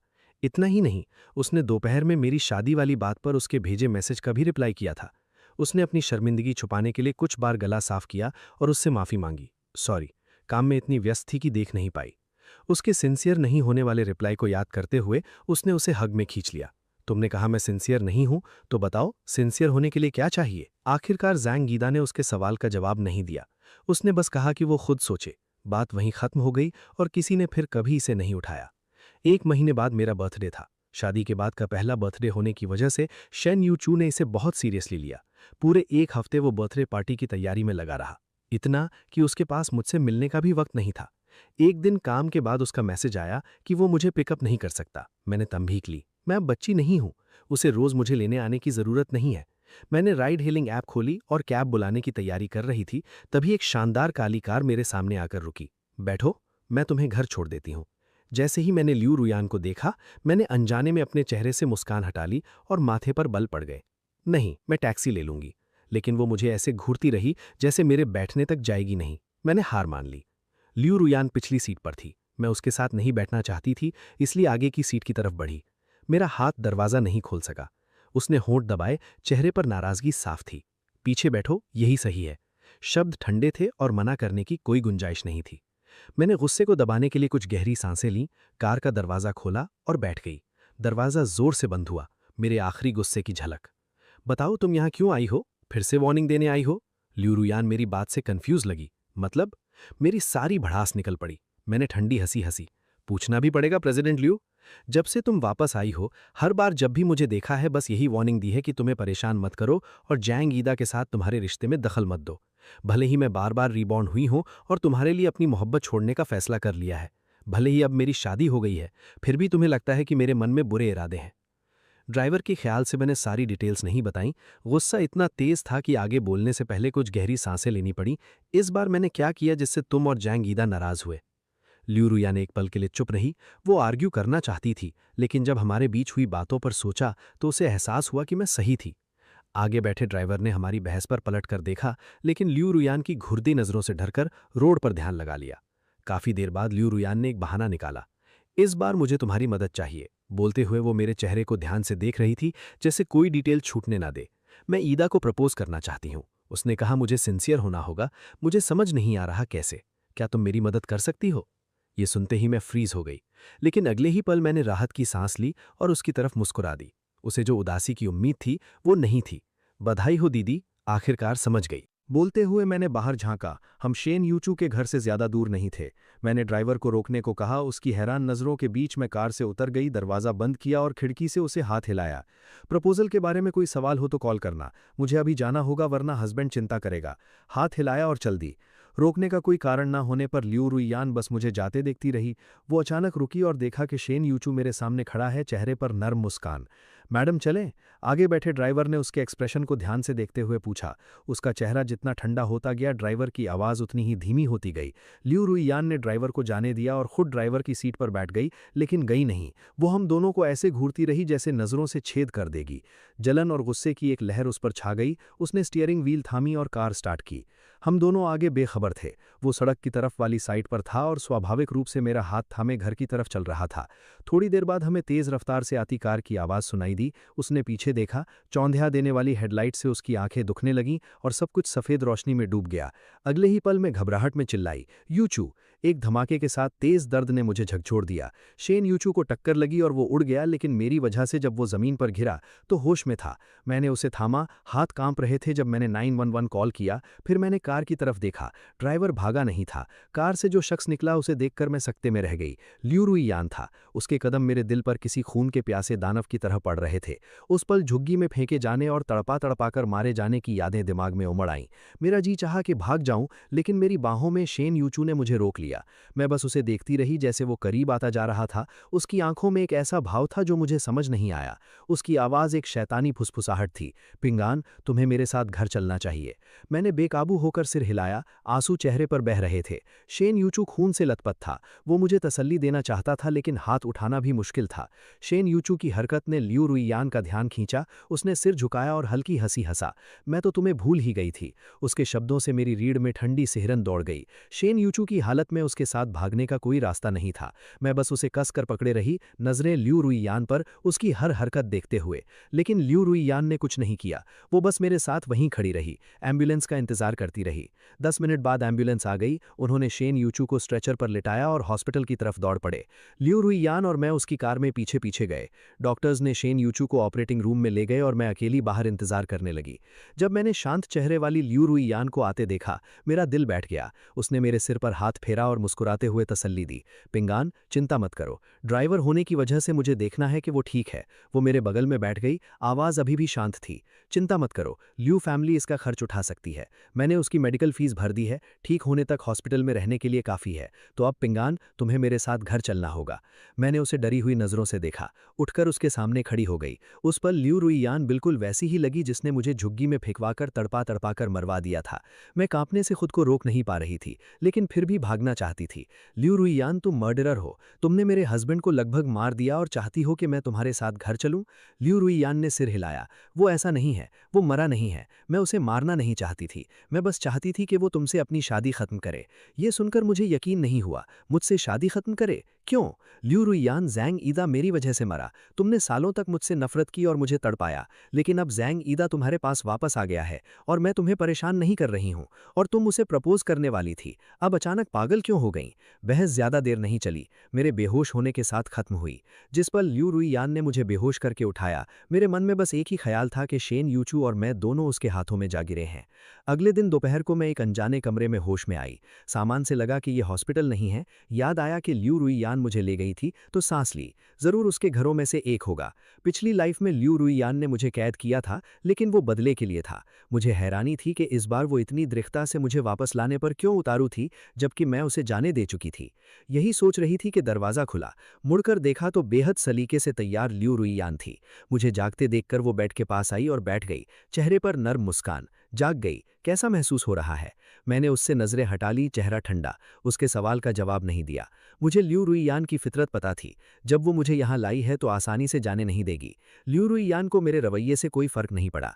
मेरी साफ नफरत भरी नज़रों के बावजूद वो बेपरवाह लगी। उसने मेरे बालों की एक लट उठाई और धीरे से सहलाने लगी। मैं सोच रही थी कि यही चलता रहेगा, तभी वो अचानक बोली जैसे खुद से बात कर रही हो। पिंगान, तुम्हें शायद यकीन नहीं होगा, लेकिन जिससे मैं मोहब्बत करती हूँ वो तुम हो। इस जवाब को खुद मुझे मानने में काफ़ी वक्त लगा। पहले मुझे हमेशा लगता था कि मैं जियांग ईदा से मोहब्बत करती हूँ।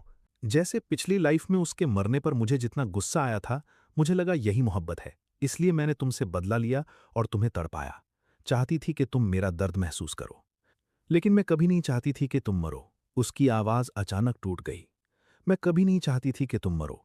जिस दिन तुम मरी, मैं वहां थी, देख रही थी। मैं बस उन्हें तुम्हें डराने के लिए कहना चाहती थी, लेकिन मुझे उम्मीद नहीं थी कि तुम खुद जान दे दोगी। तुम्हारे जाने के बाद मैंने तुम्हारे लिए बदला लिया। जिन लोगों ने तुम्हें तड़पाया, किसी को नहीं छोड़ा। वो इतने जज्बे से बोल रही थी, लेकिन मैं जरा भी नहीं पिघली। मैं उठकर बैठ गई और उसकी तरफ देखा। मेरे लिए बदला लिया, मुझे तड़पाने वालों को नहीं छोड़ा। जिसने मुझे सबसे ज्यादा तकलीफ दी, क्या वो तुम नहीं थी? एक पल हवा रुकी रही, फिर वो हंसी। तुम सही हो, मैंने ही तुम्हें सबसे ज्यादा दर्द दिया। इसलिए आखिरी जिसे मैंने मारा, वो खुद मैं थी। पिंगान, देख रही हो, तुम्हारे लिए मैं कुछ भी कर सकती हूं। लियू रुईयान की अंधेरी आंखों में झांकते हुए मेरी रीढ़ में ठंडक दौड़ गई। उस पल एकदम साफ हो गया कि रीबॉर्न हुई लियू रुईयान पागल है, पूरी तरह पागल। पिछली लाइफ में वो मेरी माँ को मौत तक ढकेल सकती थी और मुझे झुग्गी में फेंकवा कर तड़पते देख सकती थी।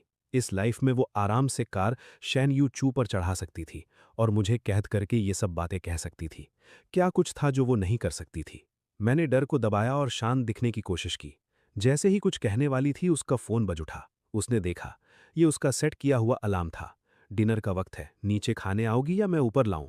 मेरा कोई जवाब ना देखकर उसने खुद फैसला कर लिया। ठीक है, मैं ऊपर लाती हूं। मेरी रिएक्शन देखे बिना लियू रुईयान नीचे चली गई।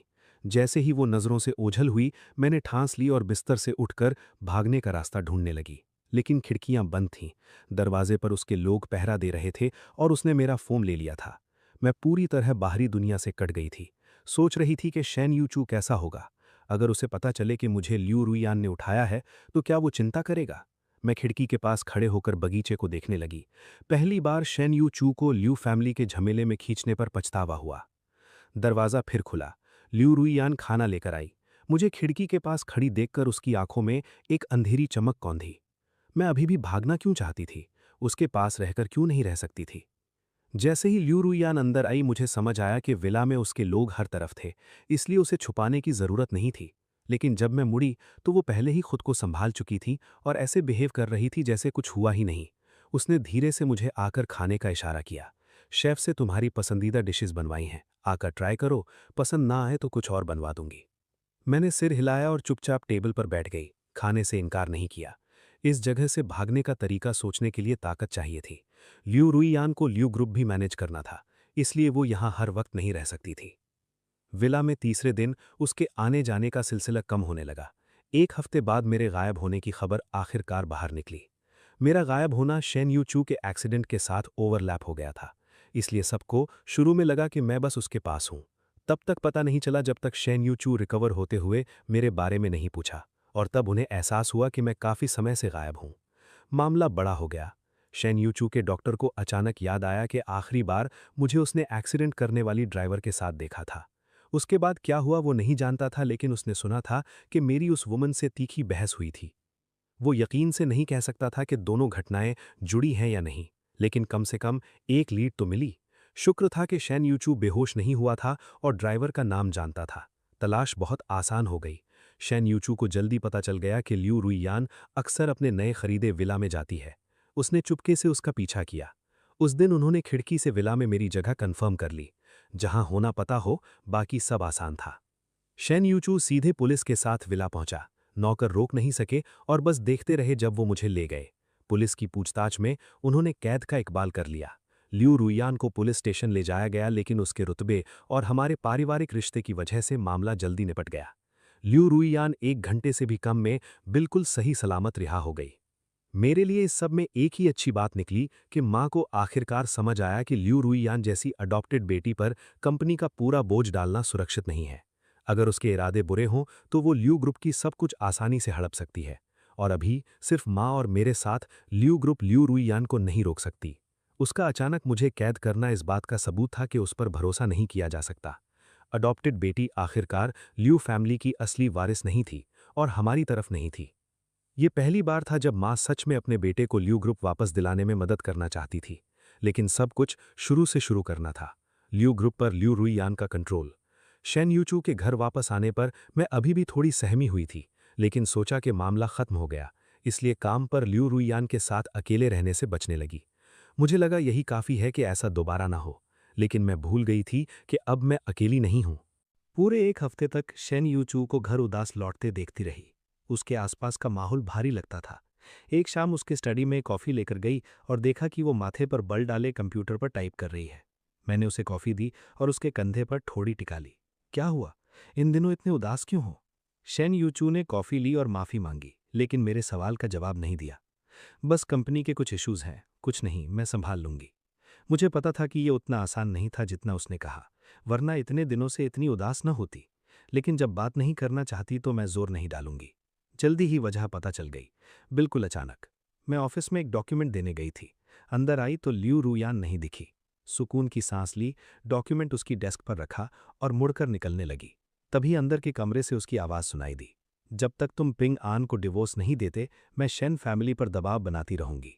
लेकिन अगर जिद की तो शेन फैमिली को मिटाने में मुझे कोई दिक्कत नहीं होगी। मेरी ताकत तुम अब तक जान चुके हो।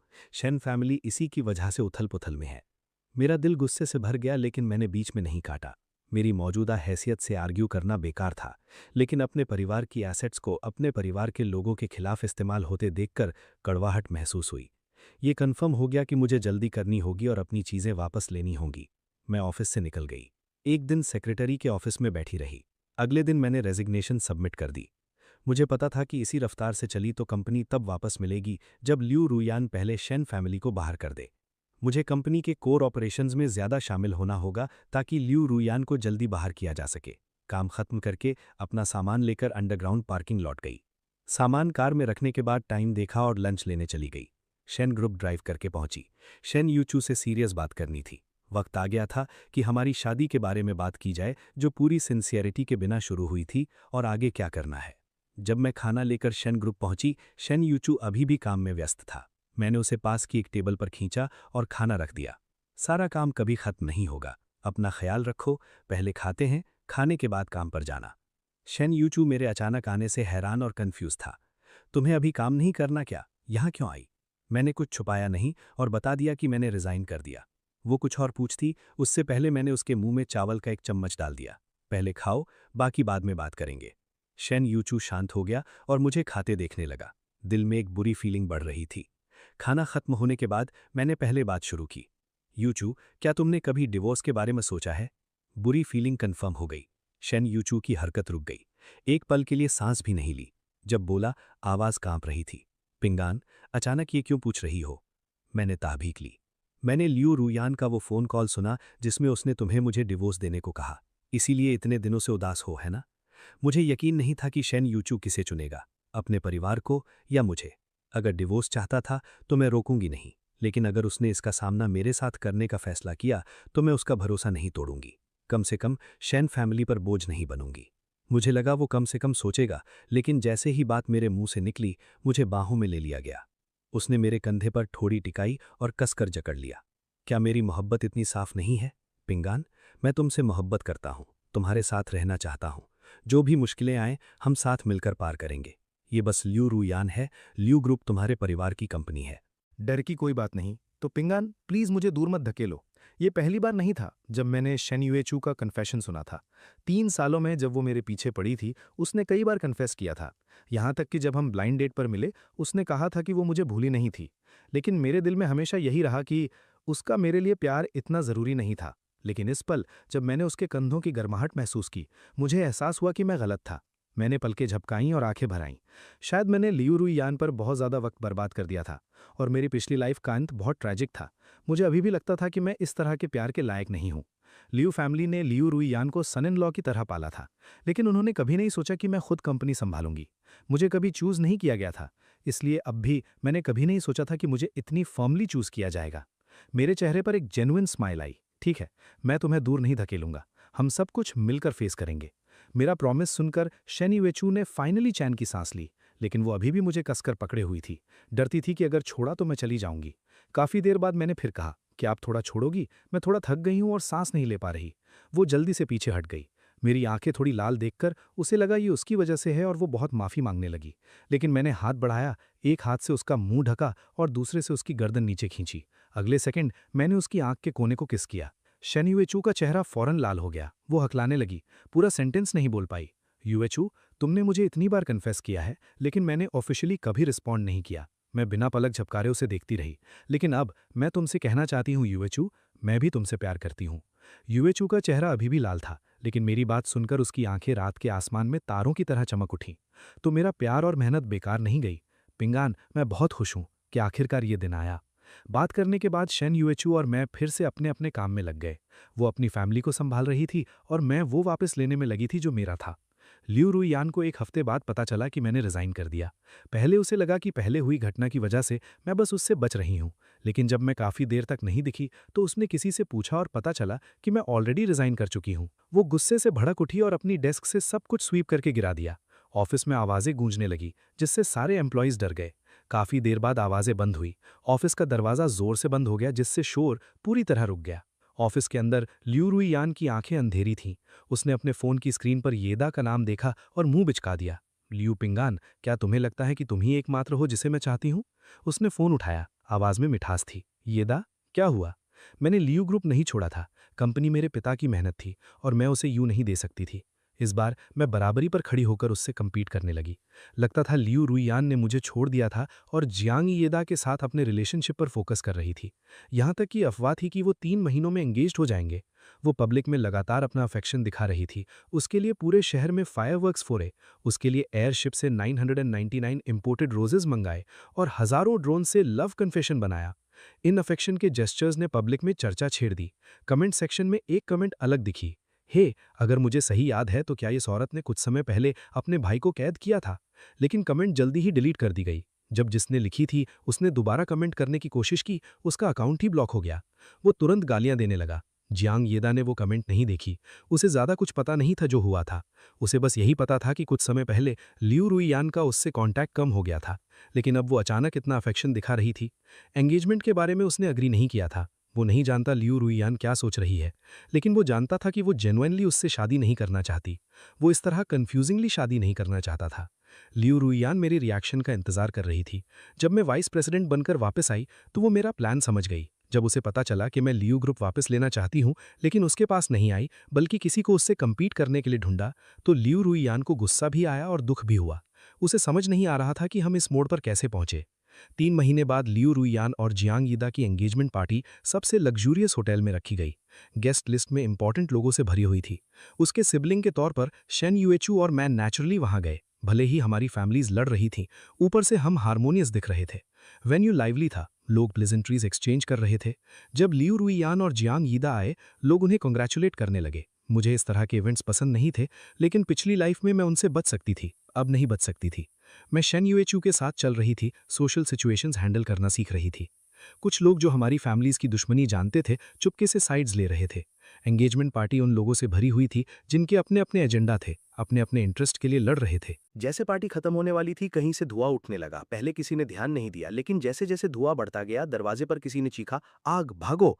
अचानक पूरा बैंक्वेट हॉल कियोस में बदल गया। सब घबराकर बाहर निकलने की कोशिश करने लगे। सब दरवाजे की तरफ दौड़े, जिससे और कियोस हो गया। इस घबराहट में मैं शेन यूचू से बिछड़ गई। मैं उसका नाम चिल्लाते हुए दरवाजे की तरफ दौड़ी, लेकिन तभी मैंने देखा कि शेन यूचू, लियू रुयान और जियांग यीदा दरवाजे से दूर फंसे हुए हैं।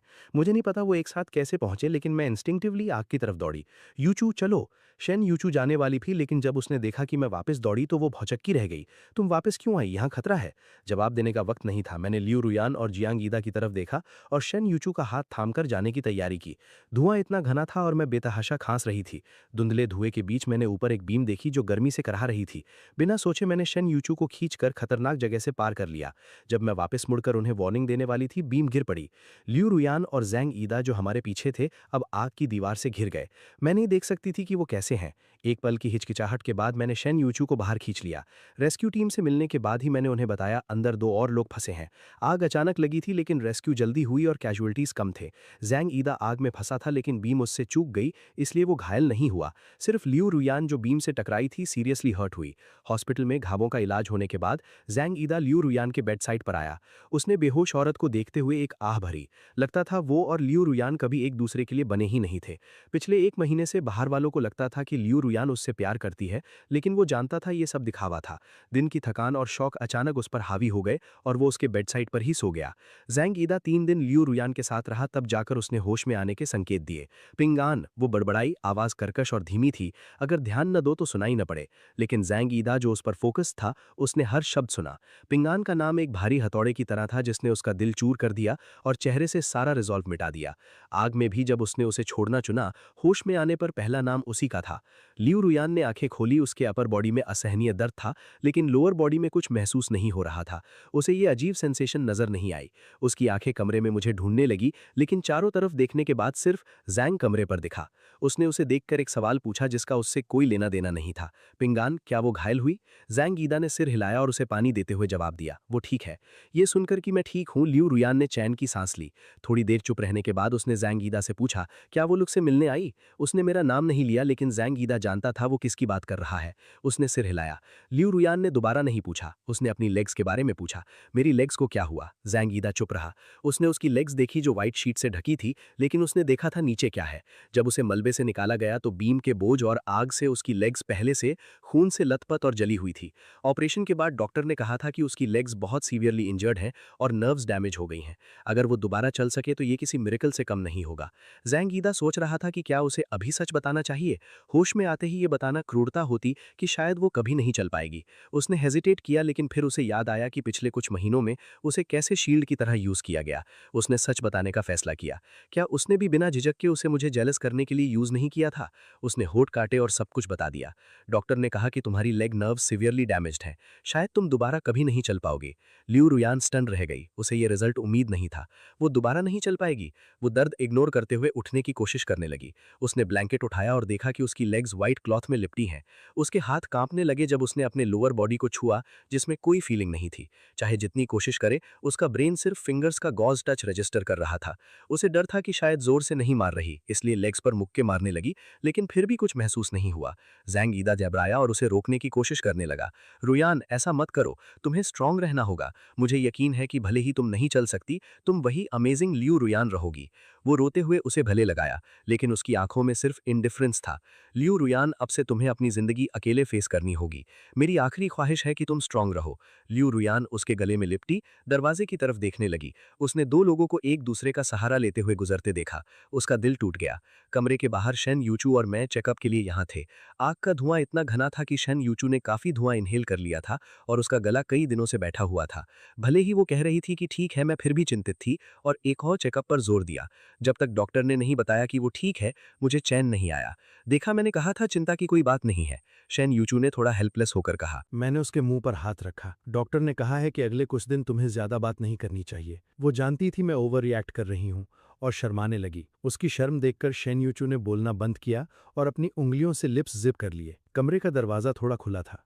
हमारी बातें अंदर साफ सुनाई दे रही थी। जैंग ईदा उठा और लियू रुयान का एक्सप्रेशन देखा। वो जानता था वो क्या सोच रही है। बिना कुछ कहे वो दरवाजे की तरफ चला और उसे और खोल दिया। उसने ऊपर देखा और मुझे और शेन यूचू को देखा। जैंग ईदा ने एक तरफ हटकर लियू रुयान को कमरे में दिखाया। उसने कहा, तुम आई हो, अंदर आ जाओ। उसने लियू रुयान की लेग्स की तरफ देखा, फिर हमारी तरफ। उसकी लेग्स में चोट लगी है। डॉक्टर ने कहा शायद वो दोबारा कभी नहीं चल पाएगी। वो तुमसे मिलना चाहती है। इतने सालों से सिबलिंग्स हो, जाओ और उसे कंफर्ट करो। ये कहकर वो चला गया और हमें अकेला छोड़ गया। मैं दरवाजे पर खड़ी बेड पर लाल आंखों वाली लियू रुयान को देख रही थी। हम दोनों लंबे समय तक चुप्पी में एक दूसरे को देखते रहे। फिर मैं अंदर चली गई। शेन यूचू मेरे पीछे आई। उसकी आंखों में लियू रुयान के प्रति थकान भरी थी। लियू रुयान को हंसी आई। वो यहाँ थी और हम अभी भी उससे इतने कॉशियस थे। उसे खुश होना चाहिए या दुखी, उसे शेन यूचू के एटीट्यूड की परवाह नहीं थी। उसकी आंखें मुझ पर टिकी थीं, जैसे मैं उसके बेड के पास कुर्सी पर बैठी। मेरी आंखें उसकी लेग्स पर थीं।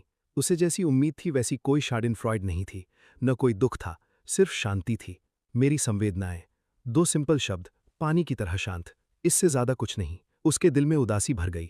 वो नहीं बता सकती थी कि क्या ये मेरे एटीट्यूड की वजह से था, उसकी लेग्स की वजह से था, या इसलिए कि मैं उसे इतनी पथाटिट हालत में देख रही थी। देखकर कि मैं वो 2 शब्द कहने के बाद जाने वाली हूं, लियू रुयान अचानक बोली, बधाई हो।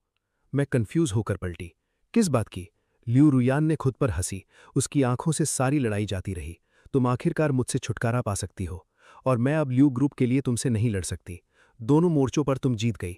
क्या मुझे तुम्हें बधाई नहीं देनी चाहिए? मैं उसकी बात से सहमत नहीं थी। जो सोचना हो सोचो। मैं मुड़ी और शेन यूचू का हाथ थामकर बिना पलटे चली गई। हमें जाते देखकर ज़ांग ईडा कमरे में वापस आया। लियू रुयान अभी भी उस दिशा में देख रही थी जहां हम गए थे। ज़ांग ईडा ने उसकी नज़र फॉलो की। हॉलवे खाली था। वो चुप रहा और न पूछा न रोका। उसे देखते रहने दिया जब तक डॉक्टर नहीं आया। देखकर कि लियू रुयान अभी भी बैठी है, डॉक्टर ने उसे बेड पर वापस लेटा दिया। फिर उसने मुड़कर ज़ांग ईडा को उसकी देखभाल के बारे में विस्तार से इंस्ट्रक्शंस दिए। उसकी हालत अच्छी नहीं है, वो थोड़ी देर बैठ सकती है, लेकिन ज्यादा देर मत बैठने देना। ज़ांग ईडा ने सिर हिलाया और डॉक्टर की बातें लिख लीं। उसने उसका ब्लैंकेट ठीक किया।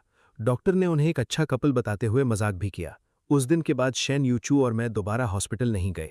हमने लियू रुयान से भी नहीं मिले। लियू रुयान ने धीरे धीरे ये एक्सेप्ट कर लिया कि वो दोबारा नहीं चलेगी। वो और ज्यादा खामोश होती गई, हर चीज में इंटरेस्ट खोती गई। 1 महीने बाद लियू रुयान को डिस्चार्ज किया गया। इस महीने में मैंने सक्सेसफुली लियू ग्रुप का कंट्रोल वापस ले लिया और सच्ची लीडर बन गई। उस दिन रीबर्थ के बाद पहली बार मैं खुद लियू रुयान से मिलने गई। बहन, मैं अब सब संभाल सकती हूँ, चिंता मत करो। मैं लियू ग्रुप को मेरी लीडरशिप में डिक्लाइन नहीं होने दूंगी। मैंने उसे व्हीलचेयर पर उदास और डिजेक्टेड बैठे देखा। मैं मुस्कुराई।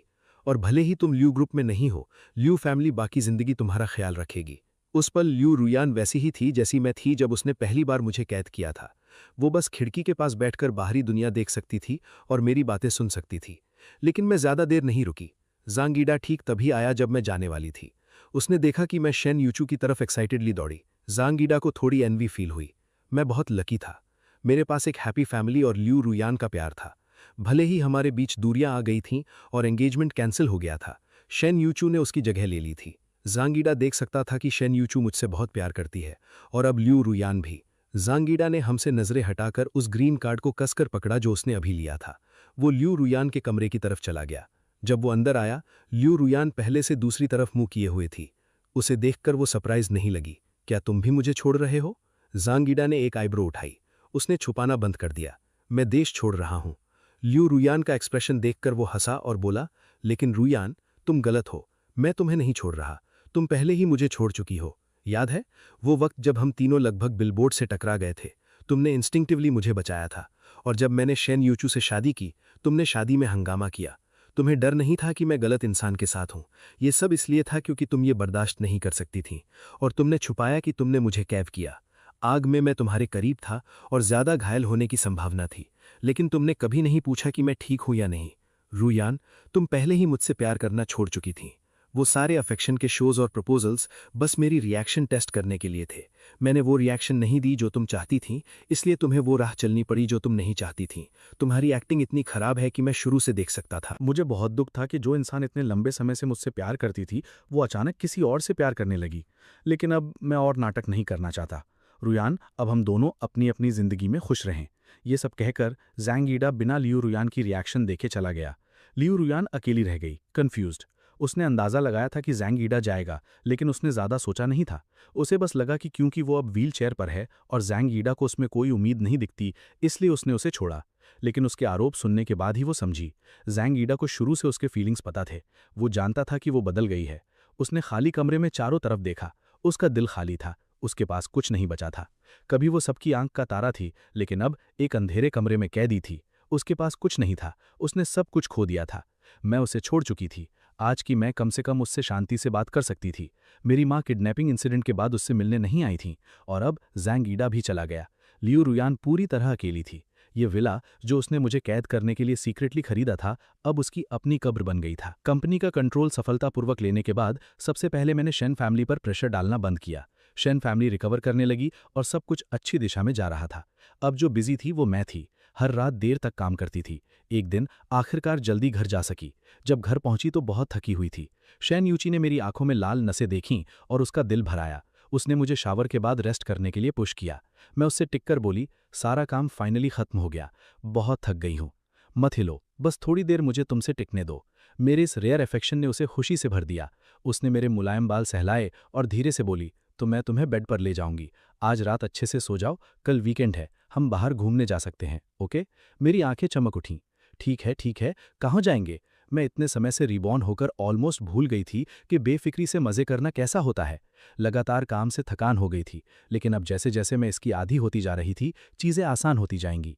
मैंने वेदर फोरकास्ट देखा और स्टार गेजिंग के लिए परफेक्ट है। साउथ माउंटेन चलते हैं, कैंपिंग भी कर सकते हैं। मेरी आंखों में एक्साइटमेंट और एंटिसिपेशन साफ दिख रही थी। मैंने बाहें फैलाईं, तो मुझे रेस्ट करना होगा, मुझे रूम तक ले चलो। मैं हिलना नहीं चाहती। शेन यूची को बहुत अच्छा लगता था जब मैं अफेक्शनेट होती थी। उसने मुझे उठाया और रूम तक ले गई। शायद मैं इतनी थकी हुई थी कि भले ही रूम बस कुछ कदम दूर था, जब तक वो मुझे लिटाई मैं सो चुकी थी। उसकी आंखें प्यार से भरी थीं, जैसे उसने मेरे माथे से बाल हटाए। उसने धीरे से मुझे किस किया। अच्छे से सो जाओ, मैं हमेशा तुम्हारे साथ रहूंगी। मैं गहरी नींद सोई और अगले दिन दोपहर 2 बजे तक नहीं उठी। उठकर खाली पेट किचन की तरफ बढ़ी। शेन यूची अभी कुछ वार्म खाना निकाल रही थी। मुझे खुशबू आई और मैं हैरान हुई। इतनी अच्छी खुशबू? आज खाना क्यों बना रही हो? माँ कहाँ है? आज तुम्हारी माँ की छुट्टी है। हमारे यंग मास्टर की देखभाल के लिए मैं यहाँ हूँ। उसने खाना टेबल पर रखा। देखकर कि मैं नंगे पाँव हूँ, उसने मेरे लिए स्लिपर्स ले आई। फिर से जूते नहीं पहने? अगर सर्दी लग गई तो जिस कैंपिंग का इतना एक्साइटमेंट था वो नहीं जा पाओगी। मैंने स्लिपर्स में पाँव डाले और शेन यूची की पीठ देखी जैसे वो किचन वापस गई। मैं हंस पड़ी। कौन सा डर? मुझे पता है तुम मुझे डिसअपॉइंट नहीं करोगी। शेन यूची ने अभी हाथ धोए थे और वापस आई। जब उसने मेरी बात सुनी, वो मुस्कुराई। तुम यही कह रही हो क्योंकि जानती हो कि मैं तुम्हारे आगे कमज़ोर हूँ। पहले खाओ, इतने समय से भूखी हो। पेट वार्म करने के लिए थोड़ा मिल्क लो। मैंने मिल्क लिया और धीरे धीरे पिया। उसे राइस निकालते देखा। मेरे दिल में खुशी का एक एहसास उमड़ा। पहले मुझे लगता था कि मैं अनलकी हूँ, गलत इंसान से प्यार किया, जिसकी वजह से मेरी माँ की मौत हुई और मेरा एंड ट्रैजिक रहा। लेकिन फिर मैं रीबॉर्न हुई और रीबॉर्न लियो रुयॉन से मिली। मैं नहीं झुकी और वो दबाती रही। जब मैं कैद थी तो मुझे लगा कि मैं पिछली लाइफ दोहराने वाली हूँ, लेकिन शेन यूची ने मुझे नहीं छोड़ा और मैंने भी खुद को नहीं छोड़ा। तुम मुझे इस तरह क्यों देख रही हो? क्या मेरे चेहरे पर कुछ है? शेन यूची कंफ्यूज्ड हुई और उसने अपना चेहरा रगड़ा, लेकिन कुछ नहीं था। उसके कंफ्यूज चेहरे को देखकर मैं हंस पड़ी। उसकी शिकायत भरी नज़र देखकर मैंने उसे इशारा किया, आओ यहाँ, बताती हूँ क्या है। जब वो करीब आई, मैंने उसके गाल को किस किया। ये मेरी किस है। रात के खाने के बाद शेन यूची और मैंने कैंपिंग ट्रिप की पैकिंग शुरू की। ज़्यादातर चीज़ें उसने पहले से ही तैयार कर ली थी जब मैं सो रही थी। मुझे बस देखना था कि कुछ छूट तो नहीं गया। ज़्यादा टाइम नहीं लगा। दिन का सबसे गर्म वक्त गुजरने के बाद हम साउथ माउंटेन की तरफ ड्राइव करके गए। मुझे अच्छी नींद आई थी, इसलिए एनर्जी भरपूर थी। जब हम पहुंचे तो टेंट लगाने का सारा काम शेन यूची पर छोड़ते हुए मुझे ज़रा भी गिल्टी फील नहीं हुई। मैं इधर उधर घूमती रही। जब वापस आई तो टेंट आधा ही बना था। शेन यूची को पसीने में भीगे देखकर थोड़ा गिल्टी फील हुई। मैं उसकी पीठ पर थपथपाने के लिए आगे बढ़ी। इस अचानक टच से उसके हाथ से पंप गिर गया और आधा इन्फ्लेट हुआ टेंट फिर से पिचक गया। मैंने माफी भरी स्माइल दी। वो बस एक आ भरकर मेरी हेल्प से दोबारा शुरू हुई। सूरज ढलते ढलते टेंट तैयार हो गया। स्टार गेजिंग के लिए रात अच्छी थी। साउथ माउंटेन पर कई लोग थे। कैंप साइट्स की वार्म लाइट्स और आसमान में तारों ने मिलकर एक खूबसूरत नज़ारा बनाया। धीमी रोशनी में, जहां कोई नहीं देख रहा था, हमने एक कोने में किस किया। जैसे जैसे ल्यू ग्रुप मेरी लीडरशिप में बेहतर होता गया, मैं एक सीक्रेट लेकर शेन यूचू के पास गई। यूचू, एक गुड न्यूज़ और एक बैड न्यूज़ है, पहले कौन सी सुनोगी? शेन यूचू, जो मुझे अपनी कंपनी में देखकर एक्साइटेड हुई थी, अचानक अलर्ट हो गई। पिछली बार जब मैं यहां आई थी, मैंने कुछ कंफ्यूजिंग कहा था जो डिवोर्स की बात पर खत्म हुआ। इस बार उसने मुझे वेरीली देखा, तय कर चुकी थी कि अगर मैंने वो बात छेड़ी तो रोकेगी। पहले बैड न्यूज़। मुझे उसका जवाब पसंद आया और मैंने सैड फेस बनाया। मेरा एक्सप्रेशन देखकर शेन यूचू का दिल डूबने लगा। अगले सेकंड मैंने कहा, बैड न्यूज़ ये है कि हमारा प्राइवेट टाइम जल्द ही खत्म होने वाला है। मेरी आंखें चौड़ी हो गईं। मुझे उम्मीद नहीं थी कि वो अचानक मुझे किस करेगी, और ये भी नहीं कि उसी पल ऑफिस का दरवाज़ा खुल जाएगा। मैंने जल्दी से पीछे हटी। जब मैंने पलटकर देखा, मेरे सेक्रेटरीज वहां खड़े थे। उन्होंने ऑकवर्ड स्माइल दी और दरवाज़ा बंद कर लिया। Sorry to interrupt, please continue. दरवाज़ा फिर बंद हो गया। मेरा चेहरा लाल था। मैंने उसे एक नज़र दी। देख कर कि वो मुझे फिर किस करने वाली है, मैंने जल्दी से कहा, गुड न्यूज़ ये है कि तुम माँ बनने वाली हो। शेन यूचू की आंखें चौड़ी हो गईं। उसने अपने पेट की तरफ देखा, उसकी आवाज़ में खुशी भरी थी। मैं माँ बनने वाली हूँ? उसने मेरा हाथ पकड़ा और एक्साइटेडली ऑफिस के दरवाजे की तरफ चली। उसने दरवाज़ा खोला और सेक्रेटरीज अभी भी वहाँ थे। उसने उन्हें ब्लेम नहीं किया, वो इतनी खुश थी कि गुस्सा करना भूल गई। उसने गुड न्यूज़ शेयर करने का फैसला किया। माँ बनने की खुशी में इस महीने तुम सबकी सैलरी डबल होगी। सेक्रेटरीज जेन्युइनली खुश हुए। उस रात शेन यूचू ने प्रेगनेंसी टेस्ट और अल्ट्रासाउंड फोटोज की अनगिनत पिक्चर्स लीं, सब अपने सोशल मीडिया पर डाल दिए। मेन मैसेज एक ही था, वो माँ बनने वाली है। उसने फोटोज एक ऐसी औरत को भी भेजे जो काफी समय से नहीं दिखी थी। देखो, हम आखिरकार साथ खुश होंगे। उसने रिप्लाई नहीं किया, लेकिन शेन यूचू ने परवाह नहीं की। वो जानती थी लियू रुईयान ने मैसेज देखा होगा और शायद किसी कोने में रो रही होगी, लेकिन वो गलत थी। अंधेरे विला में सिर्फ फोन की हल्की रोशनी दिख रही थी। लियू रुईयान ने मैसेज देखा था, लेकिन वो छुप कर नहीं रो रही थी। उसने खुद को बाथरूम तक व्हील किया, टब में पानी भरा और फिर किसी और कॉन्टैक्ट पर स्विच किया। उसने एक मैसेज भेजा, फिर मुश्किल से टब में उतरी। उसने पास रखा रेजर उठाया और अपनी कलाई काट ली। उसने आंखें बंद की और टब में डूब गई। दूसरी तरफ मेरा फोन जल रहा था। लियू रुईयान का मैसेज था। उसमें सिर्फ एक शब्द था, बधाई हो।